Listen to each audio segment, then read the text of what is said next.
Sammitdə İsrailin baş naziri Benyamin Netanyahunun da iştirak edə biləcəyi məlum olanda, Türkiyə prezidenti Rəcəb Tayyip Ərdoğanın təyyarəsi Misirin Şarm əl-Şeyx şəhərinə gedirdi. Ərdoğan bu məlumatı aldıqdan sonra təyyarəyə eniş etməməyi əmr edib. Məlumata görə Türkiyə lideri Qəzza zolağında atəşkəslə bağlı razılaşmanı müzakirə etmək üçün Misir prezidenti Əbdülfəttah Əs-Sisi və ABŞ prezidenti Donald Trumpın dəvəti ilə Türk hava yollarına məxsus təyyarə ilə Misirə uçurdu. Uçuş zamanı Ərdoğan şəxsən prezident Sisiyə zəng edərək Netanyahu da gəlsə yerə enməyəcəyəm demişdi. Türkiyə rəsmiləri Vaşinqtonla əlaqə saxlayıb və rəsmi etirazlarını bildiriblər və bunun əvvəllər razılaşdırılmadığını bildiriblər.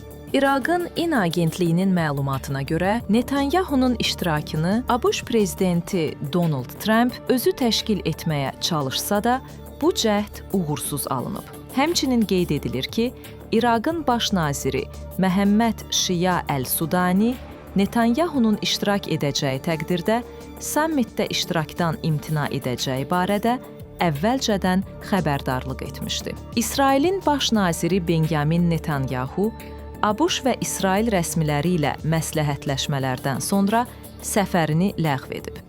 Məlumata görə, Ərdoğanın təyyarəsi Netanyahunun gəlişi rəsmən təsdiqlənənə qədər havada qalıb və yalnız bundan sonra Şarm əl-Şeyxə enib.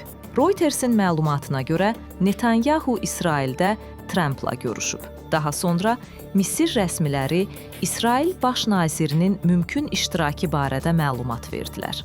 Lakin Netanyahunun ofisi dəvətin həqiqətən də alındığını təsdiqləsə də, baş nazir Yəhudi bayramlarının başlaması ilə əlaqədar iştirak etməmək qərarına gəlib. Həmas nümayəndələrinin sammitdə iştirak etmədiyi də bildirilib. Ərdoğanın qərarı Türkiyənin yaxın şərqdəki kəskin diplomatik mövqeyini bir daha nümayiş etdirdi. Ankara göstərdi ki, o İsraillə eyni platformada görünməkdən belə imtina etməyə hazırdır.